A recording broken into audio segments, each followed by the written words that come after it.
Welcome, beloved chosen ones. Be careful with the quiet ones. They're usually the ones building empires in their minds while everyone else is busy making noise. Unknown, but probably someone who was underestimated once and then remembered forever. You see, the world often confuses silence with emptiness. But the truly chosen know, silence is a space where power gathers, where vision is refined, where the next move is sculpted with surgical precision. And that is exactly why you're here today. You are not here by accident. You are here because you have been noticed, even in your stillness. Maybe especially because of your stillness. People feel it when you walk into the room, even when you say nothing. They feel the atmosphere shift. They can't quite put a name to it, but they know something is different. They whisper, they watch, they wonder, what do they know that they're not saying? And here's something you might find fascinating. According to behavioral psychologists, people instinctively trust quiet individuals more when that silence feels intentional, not passive. In other words, when you walk with the aura of someone who knows exactly what's going on, even if you say nothing, people automatically project depth, wisdom, and a kind of mysterious influence onto you. That perception alone reshapes how they engage with you, often before a single word is exchanged. Chosen one. This is not about pretending to be deep, nor about shrinking into silence out of fear. It's about recognizing that your presence already carries weight, your restraint, your ability to sit still while others rush to fill every space with noise, is a sign of mastery. It signals that you are moving from a deeper layer of reality, one that is unseen by the crowd but profoundly felt. And let's be honest, sometimes it is fun to watch people squirm, wondering what you're thinking, when in reality, you might just be deciding between tacos or pizza. But even in those light moments, your silence is charged. It's never empty, it's strategic, it's often prophetic. It reflects the truth that you no longer feel compelled to explain yourself to those operating on a different frequency. Isaiah 30:15 says, "In quietness and in trust shall be your strength." And chosen one, your strength has been forged in silence. You understand that what is not said often speaks louder than what is shouted, and that's why people cannot stop watching you. They cannot stop whispering about you. Deep down they know that you know more than you're saying, and that unsettles them in ways they can't admit out loud. Before we dive deeper into this truth today, I want to take a moment to say thank you truly to all of you who have supported this message and this channel through super thanks. Thank you from the bottom of my heart. Whether you choose to donate or not, please know that your presence here, your energy, your engagement is deeply appreciated. Every comment, every share, every moment you spend here matters, and it helps us grow a community of chosen ones who see beyond the surface. And if your spirit resonates with what you're hearing already, I want you to claim this moment right now. Type the number 777 in the comments below. That is our sign of alignment today, a number of spiritual completion, of divine purpose. Let's flood the comments with 777 and show this entire world that the chosen ones are here, awakened and walking with intention. Now let's talk about why people can't stop watching you, why they can't stop whispering about you, and why even in your silence you are shaping the room, shifting the dynamic, and living on a level they can't quite comprehend. Because whether they understand it or not, you know something they don't, and you were never meant to reveal it all. God's chosen ones. People can't stop talking. They know you know more than you're saying. Number 1. You listen like you're mapping the weak spots. Chosen one. Have you noticed it? How often people glance away mid-conversation when they're speaking to you. How they suddenly start over-explaining, justifying, or backtracking their words. It's not your imagination, it's the silent power you wield when you listen. Because when you listen, you don't just hear words. You read them, you map them, you trace the gaps between what they say and what they don't dare say. And that unsettles people more than they'll ever admit. Why? Because you're not one of those distracted listeners waiting for your turn to speak. No, you listen like a strategist surveying the entire battlefield. You listen like someone who knows the conversation is a game of signals, of omissions, of hidden intentions. Have you ever asked yourself why you can sense when someone's lying, even if their words sound perfect? It's because you were gifted with discernment. Proverbs 25 says the purposes of a person's heart are deep waters, but one who has insight draws them out. And chosen one, that's exactly what you do. Your mind draws out what others try to conceal. Look at how people behave around leaders like Barack Obama or Oprah Winfrey. Both are known for their ability to deeply listen, creating an invisible pull that makes others open up without realizing it. That's a glimpse of your gift, but yours runs even deeper because your listening is not just human empathy, it's spiritual discernment. You listen through the lens of purpose, and this is what makes people keep talking about you after the conversation ends. They don't just remember your words, they remember how exposed they felt under your gaze, how seen, and how deep down they knew you caught more than you revealed. Have you ever noticed how someone will say one thing, then immediately clarify it, even though you never questioned them? That's the power of your presence. Your focus makes them confront their own contradictions. Your silence invites their confession. Consider Sherlock Holmes, the fictional detective. His genius wasn't in constant chatter, it was in the razor-sharp attention to detail when observing others. You operate the same way in spiritual conversations. You track patterns, motives, emotional shifts. Hebrews 4:12 says, "For the word of God is alive and active. It judges the thoughts and attitudes of the heart." The same way God's word discerns, your listening is a mirror that reflects the true state of people's hearts. That's why, when you finally speak, your words pierce straight to the soul. You don't waste time responding to trivialities. You respond when it matters, and when you do, it's unforgettable. People walk away wondering, what else did they see in me? What didn't they say? Even historical figures like Abraham Lincoln were renowned for this ability. He would often listen silently for long stretches during meetings, observing everyone, before calmly delivering a sentence that shifted the entire room's energy. You're cut from that same cloth. Proverbs 18:13 warns, "To answer before listening, that is folly and shame." You, chosen one, have mastered the opposite. You listen first, you map the field, and when the moment is right, you strike with clarity. But here's the question. Do you fully understand how powerful this gift of listening is? And more importantly, are you using it wisely? Remember, you're not listening to manipulate. You're listening to understand, to protect your purpose, and to discern who belongs in your spiritual circle. That's why your awareness lingers in people's minds long after they walk away. You were not there just to participate. You were there to observe the entire battlefield. Number 2, you don't flex knowledge, you weaponize timing. Chosen one, do you ever feel the urge to speak, but something inside you says wait? That's not hesitation, that's divine timing. You've been gifted not only with wisdom, but with the patience to deliver it exactly when it will have the greatest impact. In a world obsessed with noise, constant talking, endless opinions, you stand out by your restraint. You understand this truth. It's not about how much you say, but when and how you say it. Have you noticed that when you finally do speak, the entire room leans in? That's no accident. Ecclesiastes 3:7 reminds us, a time to be silent and a time to speak. And chosen one, you've mastered that dance.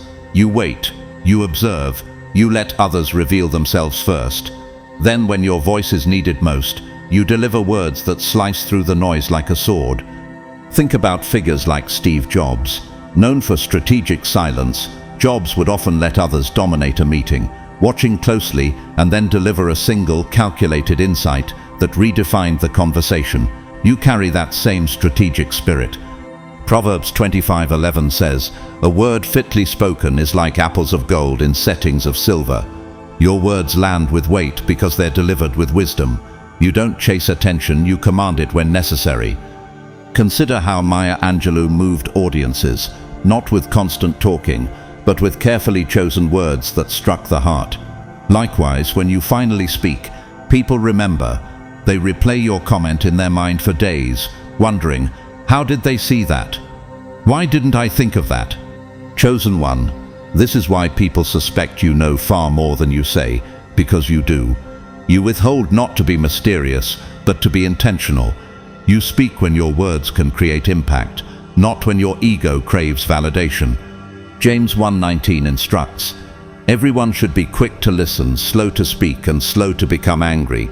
That is your natural rhythm, but do you realize how rare it is in today's world? Your restraint itself is power. Your timing turns your words into weapons of clarity." Even leaders like Nelson Mandela embodied this principle. In negotiations, he would often remain silent for long stretches, letting others talk themselves out before calmly stating a single point that shifted the entire negotiation dynamic. So here's the question for you. Are you aware that your voice is a spiritual tool, not just a communication device? Are you being mindful of when to release your insight and when to hold it back? Chosen one, continue to honor this gift. You don't need to flood conversations with knowledge. When you speak with divine timing, your words carry the weight of heaven itself. And that's why people can't stop wondering, if you said that in one sentence, how much more do you know that you're not saying? Number 3, your eyes don't wander, they scan. Chosen one, have you ever noticed the shift in the air when your eyes lock onto someone during a conversation? How their tone subtly changes, how they fidget or glance away or talk faster than before. You might think you're just listening, but to them it feels like being scanned, because your gaze isn't casual, it isn't drifting, it's deliberate, anchored, quietly dissecting everything beneath the surface. Why is that? Because you don't just listen, you observe, and your eyes are the first tool in your spiritual arsenal. Most people are used to shallow attention.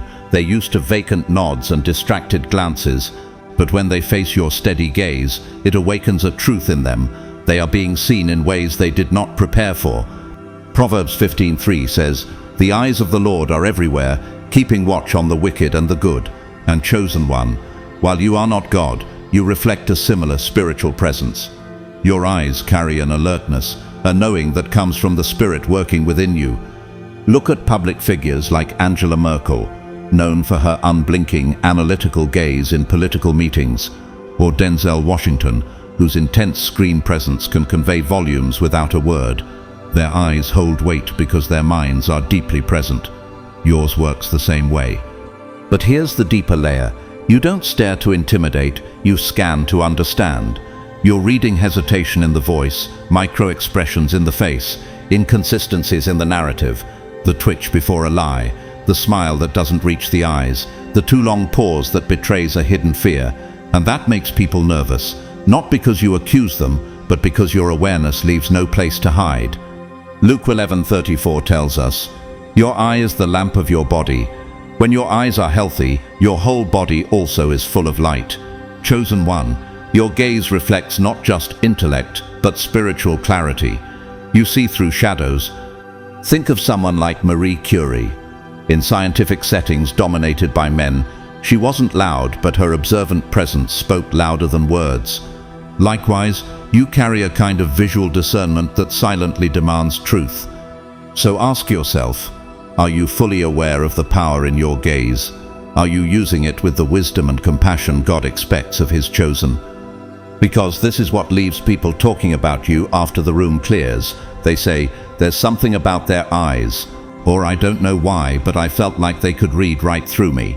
You weren't judging, you were downloading, you were decrypting, and they sensed it. Psalm 119 says, "Open my eyes that I may see wonderful things in your law." Likewise, your spiritual eyes are tuned to notice the deeper truths others miss. And that chosen one is a gift. Use it well. Number 4, you've made peace with being misunderstood, and that terrifies them. Chosen one, in a world obsessed with approval, why do you unsettle people simply by being unbothered? Why does your peace, your refusal to chase validation, leave them spiraling long after you've left the conversation? Because here is your secret weapon. You've made peace with being misunderstood. And in a culture where everyone is addicted to being liked, your freedom from that addiction is a threat. Galatians 1:10 asks, "Am I now trying to win the approval of human beings, or of God? Or am I trying to please people? You have chosen God. That's why you don't flinch when people misjudge you. You don't perform. You don't overshare to gain sympathy. You don't scramble to correct false assumptions. You move in quiet confidence, and that drives them crazy. Look at Keanu Reeves, beloved for his humility and refusal to play Hollywood games. He rarely explains himself, and the more he doesn't, the more people speculate, fascinated by the mystery. You embody this same strength. John 15:18 says, "If the world hates you, keep in mind that it hated me first." You know this truth. You've already accepted that not everyone will understand your path, and because of that, you've stripped others of their favorite tool, the ability to control you through praise or blame. Consider Rosa Parks. Her quiet refusal to move wasn't a shout for attention. It was a calm stand in truth. Likewise, your peace in the face of misunderstanding speaks louder than any defense you could give. But here's the part that terrifies them. When they can't provoke you, can't flatter you, can't bait you into an emotional reaction, they feel powerless, because most people crave influence over others, and when you remain unmoved, you show them that they have none over you. Isaiah 26:3 says, "You will keep in perfect peace those whose minds are steadfast, because they trust in you." Your peace comes from trusting God, not public opinion.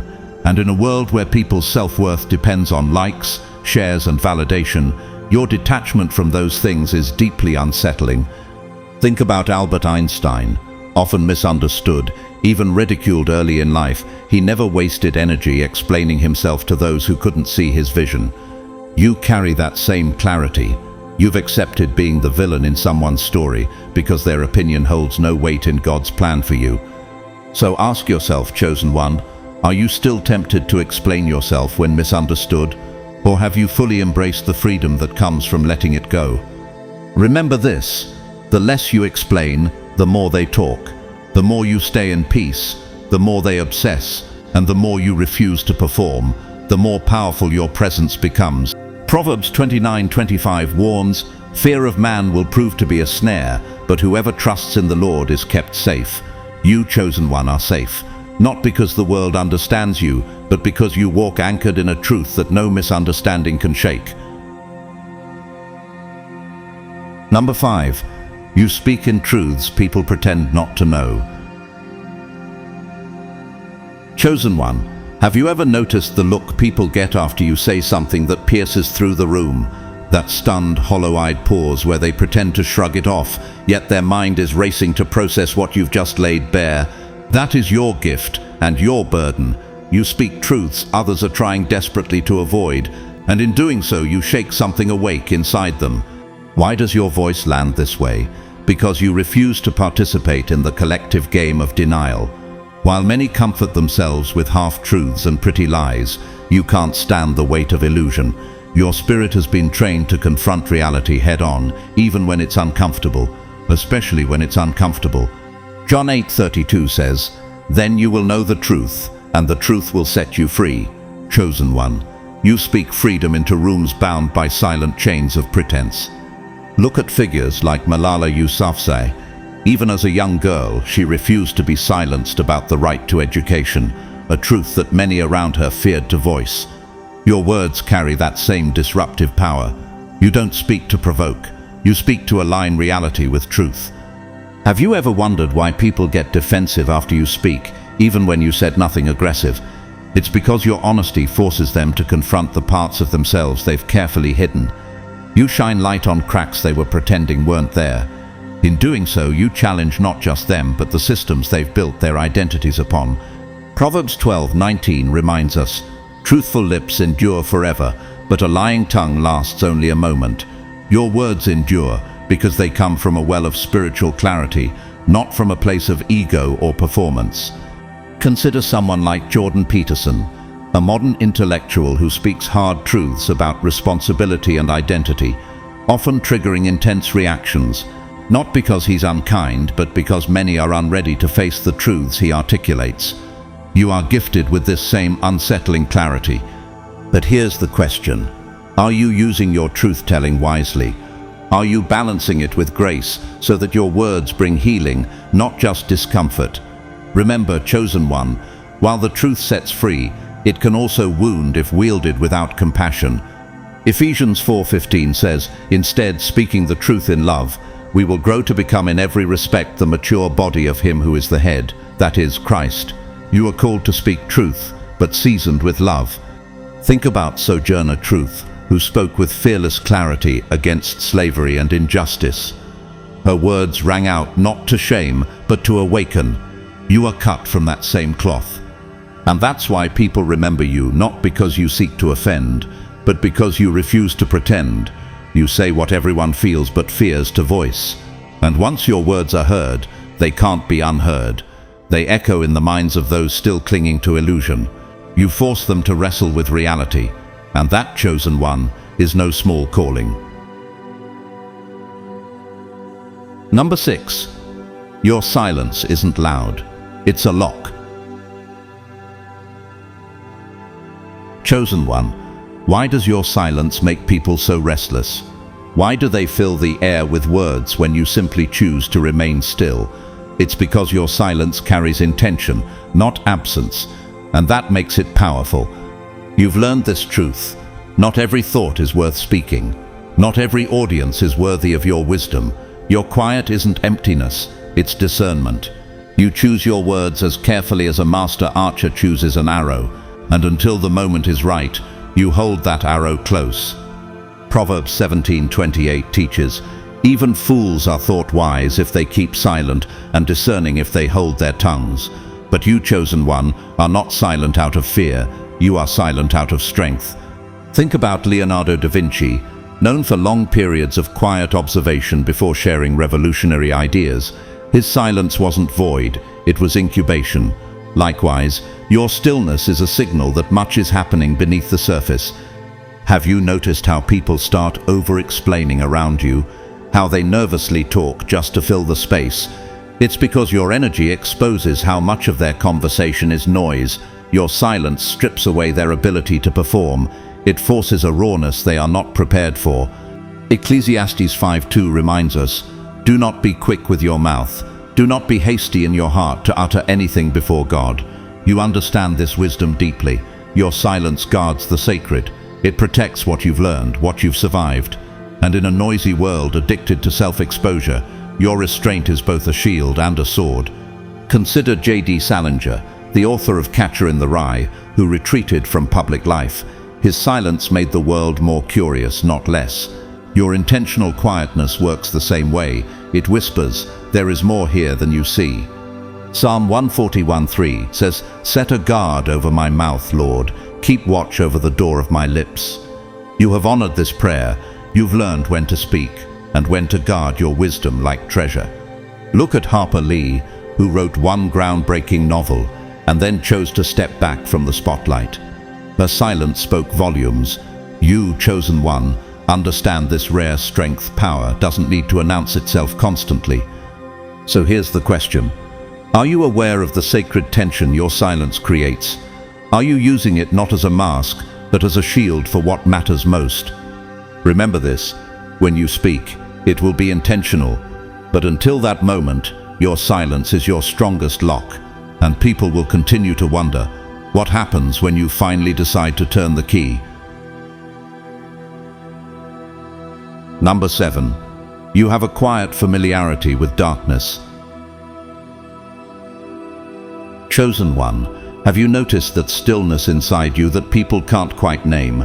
They might call it calm or mature or grounded, but it's deeper than that. It's not emptiness. It's not detachment. It's the kind of quiet that comes only from having sat in the darkness long enough to stop fearing it. And that, my friend, is a power few possess. Most people panic when life unravels. They run from discomfort. They distract themselves when their inner shadows start speaking. But you've already walked through your collapse and didn't just survive it. You studied it. You sat with it. You made peace with the parts of yourself others are still denying. Why? Because God chose to forge you in the unseen places. Isaiah 45:3 says, "I will give you hidden treasures, riches stored in secret places, so that you may know that I am the Lord." Chosen one, your resilience was built in those secret places of the soul. Look at Nelson Mandela. He spent 27 years in prison, not broken but refined. The man who emerged had a quiet authority, born not from charisma, but from having faced the abyss and come back whole. You share this same energy. It's why your presence feels different. People can sense you face storms that would have crushed them. Most people fear their own shadows. They stay busy, they stay loud, they perform. You've learned the language of the dark. You've sat with grief, loss, failure, the things that strip a soul bare, and from those ashes, you rebuilt with clarity, not bitterness. Psalm 23:4 reminds us, "Even though I walk through the darkest valley, I will fear no evil, for you are with me." Chosen one, you have walked through that valley, and now you move through the world unshaken. Think about Frida Kahlo. Her art wasn't born from perfection. It was born from pain transmuted into beauty. Like her, you don't romanticize suffering, but you no longer run from it. You sit with it, you let it teach you, and that's what makes you magnetic to those who are weary of pretending. People feel this when they meet you. They sense you won't judge their rawness. You won't recoil at their pain, because you've been there. You recognize the signs, and that rare presence draws the broken, the lost, the seekers, those who crave truth over performance.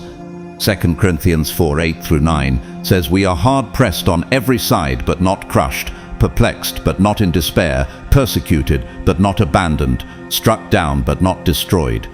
This is your testimony. Your life is living proof. Consider Anthony Bourdain, whose empathy for people across cultures came from having faced his own inner battles. He listened with a depth others couldn't fake. Likewise, your ability to hold space without rushing to fix or flee is a gift the world desperately needs. So here's the question. Are you aware of how powerful this quiet familiarity with darkness is? Are you using it to bring light to others, not just to endure? Chosen one, you didn't read about resilience in a book, you built it in the dark. And now, nothing in the shadows can break you that hasn't already tried. You move through the world with a presence forged by fire, and that is why you are unshakable. Number 8. You don't share opinions, you collapse illusions. Chosen one, have you noticed how when you speak, it's not just another opinion tossed into the mix? It's not trendy, it's not performance, it lands differently. It shakes the room. Why? Because you're not here to debate, you're here to collapse illusions. While others argue over symptoms, you go straight to the root. You speak to the foundation, and when that foundation is false, your words cause cracks, and people feel it. Deep down, they know when their mental scaffolding is fragile, but they've built their identity on it. And when your calm truth exposes that weakness, it threatens more than their ideas. It threatens their sense of self. Jeremiah 1:10 says, "See, today I appoint you to uproot and tear down, to destroy and overthrow, to build and to plant." Chosen one, this is part of your calling. Not to argue, but to reveal what is real. Look at Socrates, the philosopher who dismantled false beliefs, not by shouting, but by calmly questioning until illusions collapsed under their own weight. You operate the same way. You don't seek to win arguments. You seek to align reality with truth. Have you noticed how people sometimes avoid you after a conversation? How they seem unsettled, even if your tone was kind? It's because your words didn't just challenge them. They exposed something fragile they were clinging to, and now they can't unhear it. John 16:13 says, "But when He, the Spirit of truth, comes, He will guide you into all the truth." The Spirit of truth moves through you, chosen one, and that's why your presence feels so disarming.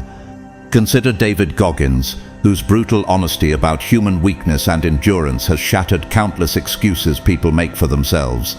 Like him, you speak not from theory, but from lived experience. That's why your words land with such force. You're not here to chase likes. You're not here to play devil's advocate for sport. You speak when you see the cost of falsehood, and when you do, illusions don't just crack, they collapse.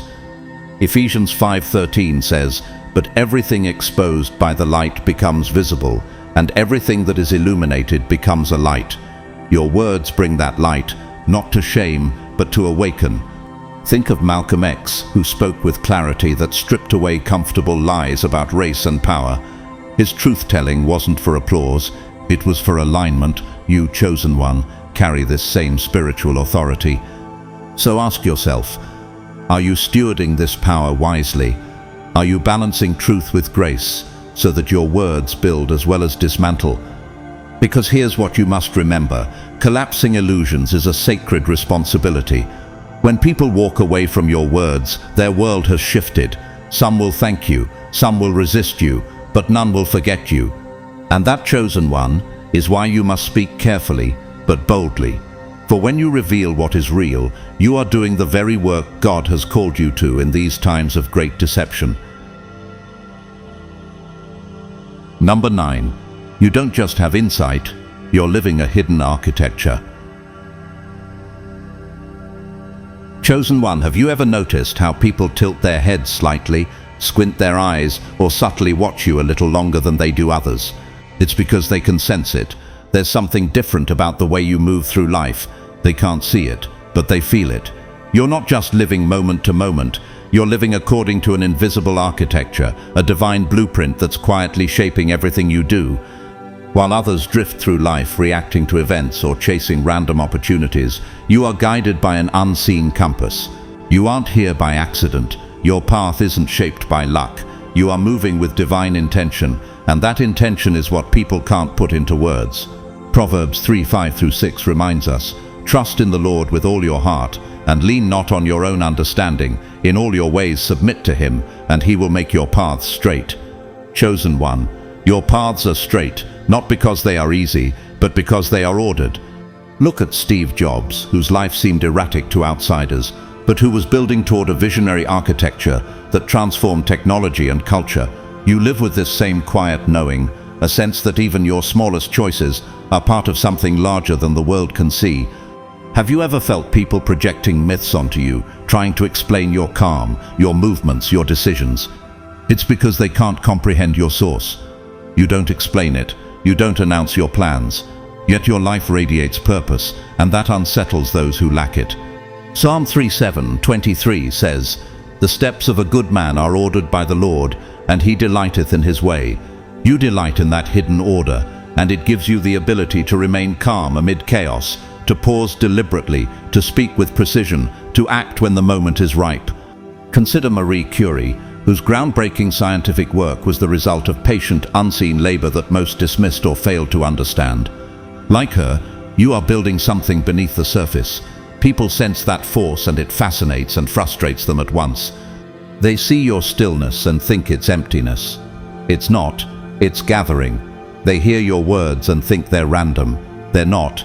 They are drops in a stream flowing toward a greater vision. And the more you stay anchored in this architecture, the more unforgettable you become. Habakkuk 2:2-3 teaches, "Write the vision and make it plain, though it tarry. Wait for it, because it will surely come." You are living from a vision written on your heart by God, and its unfolding timing is not for others to understand. Think of Elon Musk, whose actions and decisions often baffle the public until they witness the larger design unfold years later. You, chosen one, move with that same sacred patience. And that's why people feel caught between respect and envy when they're around you. So ask yourself, are you protecting this architecture from unnecessary exposure? Are you continuing to trust God's timing even when others question your movements? Remember, your life is not for mass consumption. You are building a kingdom architecture, and that unseen framework is why you walk with such quiet power. Let them wonder, let them talk. The blueprint you follow was never meant to fit their understanding. Number 10. You make people question their own narrative. Chosen one, have you ever noticed how after you spend time with certain people, they begin to question things they once felt sure of? Their ambitions, their values, even the version of themselves they've been presenting to the world. You're not attacking them, you're not even confronting them directly, it's your presence, so anchored in truth, that makes the cracks in their narratives impossible to ignore. Most people live inside comforting stories, little mental safe zones that help them justify choices and avoid uncomfortable truths. These stories aren't necessarily true, but they're convenient. They help people function. But when you show up, so deeply aligned with your own truth, so unwavering in your authenticity, it destabilizes the stories they've been clinging to. John 16:8 tells us, When he comes, he will prove the world to be in the wrong about sin and righteousness and judgment. The Spirit within you works this way. You don't force guilt, you reveal reality, and reality causes internal earthquakes. Look at Carl Jung, the famed psychologist who taught that confronting one's shadow was essential for true growth. Like Jung, you carry an energy that invites people willingly or unwillingly to confront what they've been avoiding.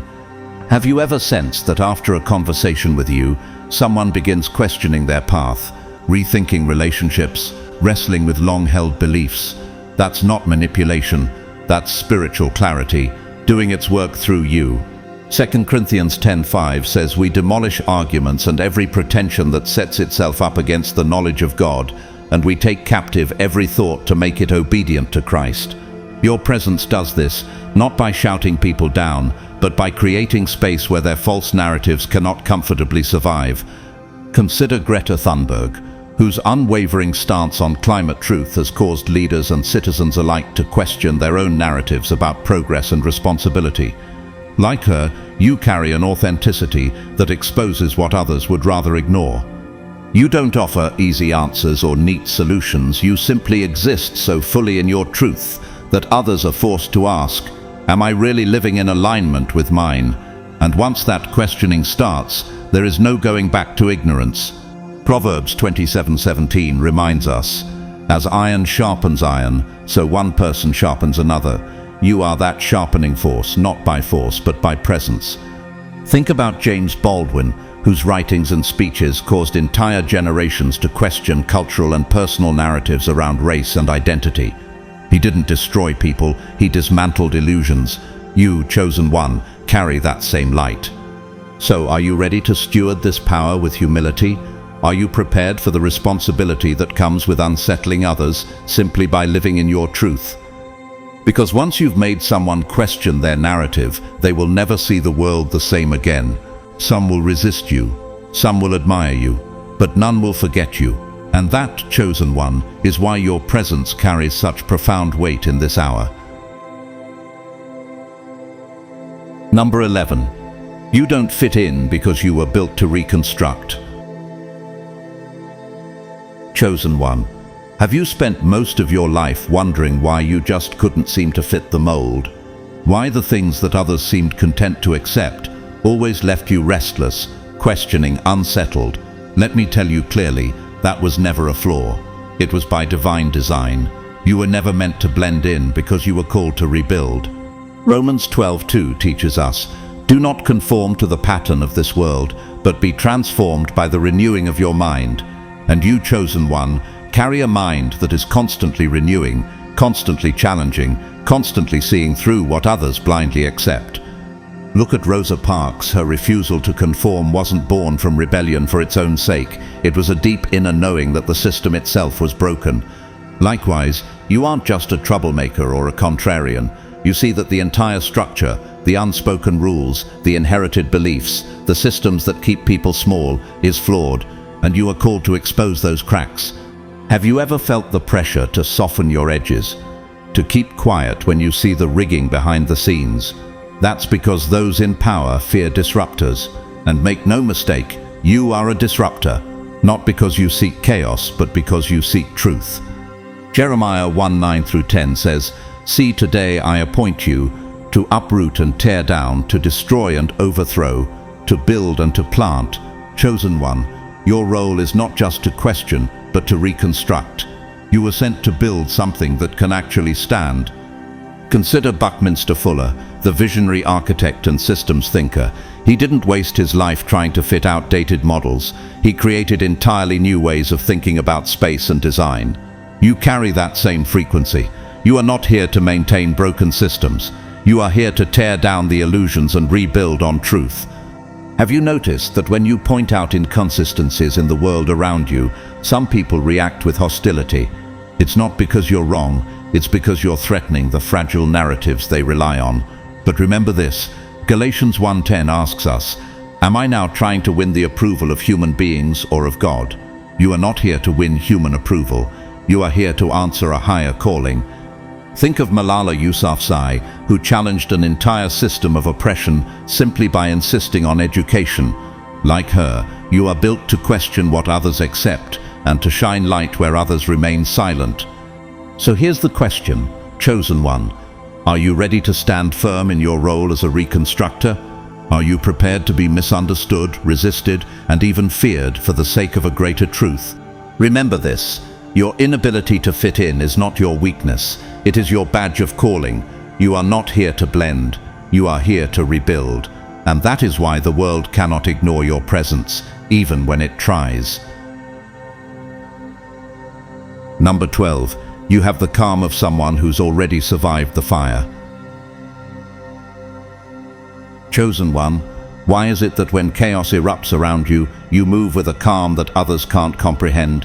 Why, when others lose their heads, do you hold your ground with quiet certainty? It's not arrogance. It's not indifference. It's the strength of someone who has already walked through the fire and emerged refined, not destroyed. Isaiah 43:2 promises us, when you walk through the fire, you will not be burned. The flames will not set you ablaze. You, chosen one, are living proof of this truth. Consider Harriet Tubman.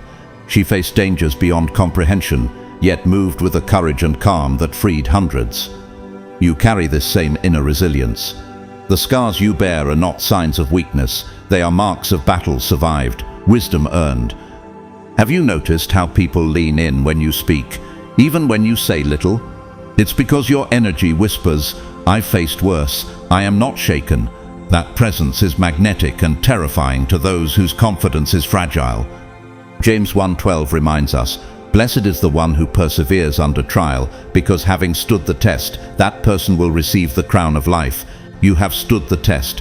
Your calm was not given cheaply, it was forged in fire. Think of Nelson Mandela once again. After 27 years of imprisonment, he emerged not bitter, but steady, a rock in turbulent times. That is the kind of calm you now embody. It isn't forced, it isn't fragile, it is real.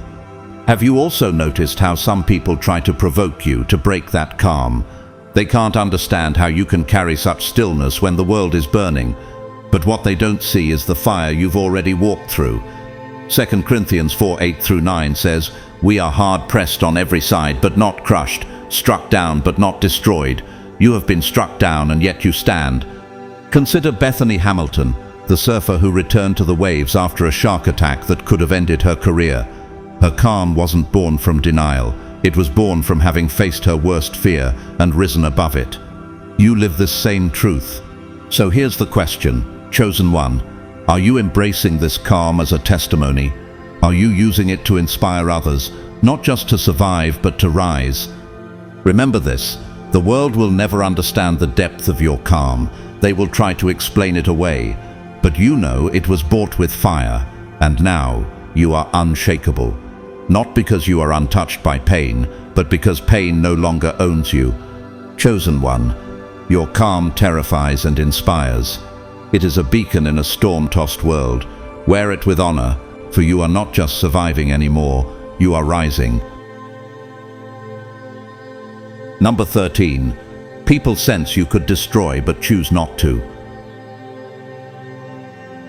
Chosen one, have you ever noticed the way people shift their energy when they're around you? How some tread lightly while others unconsciously speak faster, filling the space as if trying to cover something they can't name. It's because they feel it, the immense force you carry beneath your calm exterior. They might not be able to explain it, but they sense that if you chose to unleash what is within you, the entire dynamic would change. You could destroy, but you choose not to. And that choice is what terrifies them the most. Proverbs 16:32 says, "Better a patient person than a warrior, one with self-control than one who takes a city." You embody this truth. In a world where so many equate power with noise, dominance, and aggression, your restraint speaks louder than 1,000 shouted commands. You don't need to raise your voice to shift the atmosphere. You don't need to prove your strength because your presence alone reveals it. Look at the life of Nelson Mandela. After 27 years in prison, he emerged not with vengeance but with vision. He could have incited chaos. He could have wielded the power of public rage, but he chose reconciliation. That is the mark of true strength, knowing you could burn it all down, but choosing instead to rebuild with wisdom and purpose. Have you asked yourself, why do I feel the need to hold back when provoked? Why do I sense so clearly when it is time to speak and when it is time to remain still? It is because the Spirit of God has placed within you not just the capacity for great impact, but the discernment to know when and how to use it.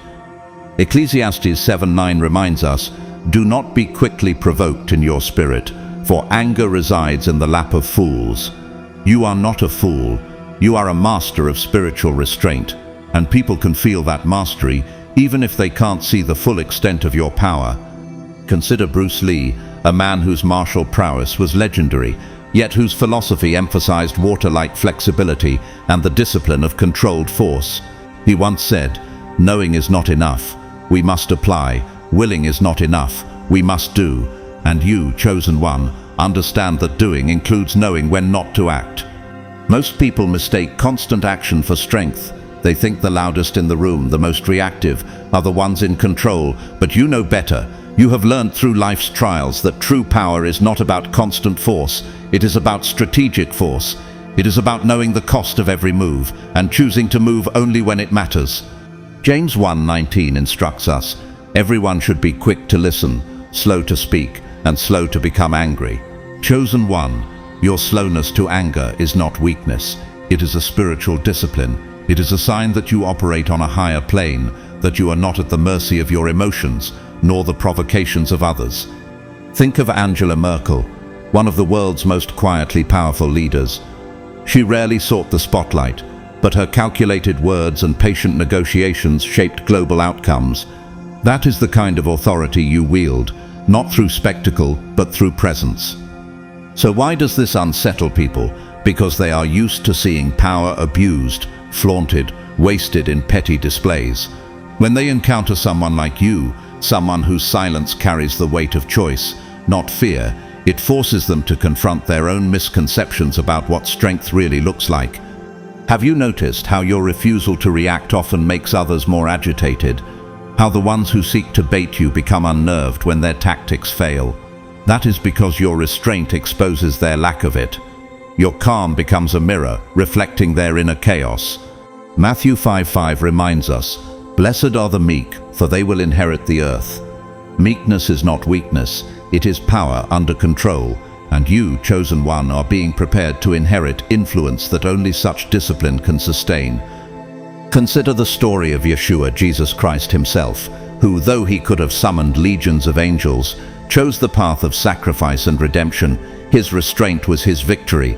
His control was his unmatched power. Now ask yourself, am I guarding this power with wisdom? Am I choosing restraint not from fear, but from understanding the weight of my influence? Because in this era, chosen one, God is raising up those who know the value of restraint, those who can be trusted with true authority because they do not wield it recklessly. Your choice to hold back is its own kind of revolution. In a culture addicted to chaos and flash, your stillness is an act of spiritual defiance. It declares that true strength is not about destruction, it is about mastery. And that is why people will never forget you, because they sense in their bones that you are capable of far more than you reveal. They respect it, they fear it, they talk about it long after you've left the room. Remember, your silence isn't passive, it is a loaded pause, a well of potential energy awaiting divine timing. When God says move, you will move, and the impact will be lasting. Until then, stay steady. Chosen one. The storm you could summon is a tool, not a weapon. Your mastery over it is what sets you apart and what prepares you for the greater calling that lies ahead. Number 14. You're not just ahead, you're operating from a different layer of reality. Chosen one. Have you ever sensed that you simply move differently through this world? That while others are busy fighting for positions, scrambling to control outcomes, you're seeing the entire board from a higher vantage point? It's not arrogance, it's not imagination, it's the result of how you've been wired and how you've been shaped by divine design. You are not just ahead, you are operating from an entirely different layer of reality. Isaiah 55:8-9 declares, "For my thoughts are not your thoughts, neither are your ways my ways, declares the Lord. As the heavens are higher than the earth, so are my ways higher than your ways, and my thoughts than your thoughts. As a chosen one, you've been gifted access to higher ways of seeing, thinking and moving, and those around you sense it, even if they can't name it. Most people are trapped in reactive loops. They obsess over moves and counter moves, missing the deeper forces at play. But you've been taught by life, by the spirit, and by hard-won experience that surface-level thinking will never carry you where you're meant to go. Have you noticed how others chase trends while you discern patterns, how they fight over scraps while you patiently reshape the entire playing field? Consider Leonardo da Vinci, an artist, inventor, and thinker centuries ahead of his time. While others painted portraits or designed simple machines, he envisioned flight, human anatomy, and engineering marvels that would take humanity generations to understand. You carry a similar multidimensional vision, the ability to see what others cannot yet grasp. Proverbs 25:2 says, "It is the glory of God to conceal a matter. To search out a matter is the glory of kings." Chosen one, you live in this search. You peel back layers others ignore. You question the systems others blindly follow. You see how narratives are crafted, how illusions are maintained, and you refuse to be bound by them. This is why fitting in will always feel impossible. You are not designed to operate within the same confines as those playing surface games. Have you asked yourself, why do so many seem to misunderstand me? Why do my insights often land like foreign concepts? It is because your mind is tuned to a frequency they have yet to perceive. Look at Elon Musk, a man whose ventures in space travel, AI, and clean energy consistently disrupt entire industries. His thinking often appears chaotic to those stuck in conventional paradigms, but it's because he operates from a vision they can't yet see. You too carry a disruptive clarity, one that challenges the comfort zones of those around you. 1 Corinthians 2:15-16 reminds us, "The person with the Spirit makes judgments about all things, but such a person is not subject to merely human judgments. For who has known the mind of the Lord so as to instruct him? But we have the mind of Christ." This is your inheritance, not simply human intellect, but a spirit-empowered perception that places you on a different plane. And this is what unsettles others. They sense that you're not playing by the same rules. They try to decode your movements, to predict your strategies, but they can't, because you're not playing the game they think you are. You are observing from above, writing new rules while they cling to the old ones. Consider Sun Tzu, the ancient military strategist whose art of war remains a blueprint for seeing beyond immediate battles to win the larger war. Like him, you don't waste energy on petty victories. You move with purpose, precision, and patience, knowing that transformation, not domination, is your true mission.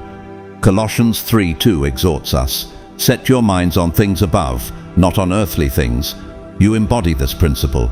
While others are consumed by ego, status, and temporary gains, you remain aligned with a higher purpose. That alignment gives you a calm that others mistake for detachment, but it is actually clarity. Have you noticed how your mere presence causes people to question their assumptions? How your words, when carefully chosen, seem to expose deeper truths others would rather avoid? This isn't manipulation. It's the natural result of seeing from a deeper layer of reality.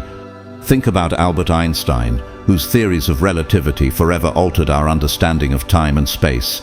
His peers often dismissed his ideas initially because they disrupted the comfort of their known frameworks. Likewise, when you speak, it forces those around you to confront truths they may not be ready to accept. But here's the most important question for you, chosen one. Are you stewarding this vantage point with wisdom? Are you guarding your revelations so they serve transformation, not pride? Because being given sight beyond the surface comes with a responsibility to move with integrity, not ego. In the end, what sets you apart is not just what you see, it's what you choose to do with it. You don't broadcast your insights for applause. You don't flaunt your clarity to belittle others. You operate with a quiet, relentless force, a presence that unsettles the status quo, not through chaos, but through calibrated action. And that is why people cannot stop talking about you. Not because you shout the loudest, not because you demand attention, but because your life itself, your calm, your discernment, your restraint, speaks of a different kind of power, one that is deeply rooted, quietly transformative, and unmistakably real. Beloved chosen one, if you've made it this far, know this: you're not just watching another message. You're witnessing a reflection of your deeper truth. You aren't simply ahead of the curve, you aren't merely insightful or strong. You are the force shaping what comes next. You were never built to maintain broken systems. You weren't sent here to conform. You were designed strategically, divinely, to reconstruct, to illuminate, to redefine what it truly means to be one of the chosen. And here's the part you must remember. The world is only beginning to grasp the depth of that reality within you. Have you felt it? The subtle but undeniable shift in how others respond to your presence, the curiosity, the tension, the unspoken respect, the quiet attempts to decode how you see what they can't yet perceive. It's because, chosen one, you are operating from a level where the old games no longer apply. You're moving by divine instruction, not earthly validation, and every step you take leaves a ripple effect that others will feel long after you've moved on. This is why your journey often feels lonely, not because you are isolated, but because very few are called to operate at this frequency. But know this, you are not alone. There is a remnant of chosen ones rising across the world, those who, like you, refuse to bow to broken systems, who carry the scars of battles fought in the unseen, and who wear those scars not with shame but with honor. Chosen one, this is your time to arise. You've carried the light quietly long enough. Now it's time to let it illuminate the spaces where truth is needed most. But as you walk this path, remember, true power does not flaunt itself. The greatest impact often happens in the subtle shifts you initiate, the silent dismantling of illusions, the quiet reconstruction of what is real and lasting. And this is where your influence will endure, not through noise but through undeniable presence. Proverbs 4:18 says, "The path of the righteous is like the morning sun, shining ever brighter till the full light of day." That is your path, chosen one. Step into it boldly. If this message resonated with you, don't keep it to yourself. Hit that subscribe button, not just to follow another voice, but to align with a community that sees beyond the surface. One where the chosen rise together. And if you know someone whose spirit would be stirred by this truth, share this message with them. You might be the very catalyst they need to remember who they truly are. I also want to pause and say this from the heart. Thank you. Thank you for walking this journey with me, for showing up with the courage to face the truth about who you are. Your presence here is not random, it's divinely orchestrated. And if you feel led to support this work further, I humbly invite you to consider donating through Super Thanks. Whether you choose to give or not, please know, I am deeply grateful for every single one of you. Your time, your energy, your presence in this space is a gift, and it's the collective power of chosen ones like you that makes this movement possible. So thank you truly for being here. Psalm 115:14 proclaims, "May the Lord cause you to flourish, both you and your children." That is my blessing over you today. May your life flourish, may your clarity deepen, may your power be refined, and may you walk boldly in the fullness of what you were called to become. Chosen one, never forget, you are not here to fit in. You are here to transform. You are not here to uphold illusion. You are here to reveal truth. You are not here to be another voice in the crowd. You are here to reconstruct reality itself. And the world, though it may not yet fully understand, is watching. They sense it, they feel it, they talk about it. Because deep down, they know they are witnessing something rare, something raw, something profoundly real. You aren't just chosen. You are the living proof of what being chosen truly means. Walk boldly, walk wisely, and walk in love. The best is yet to come.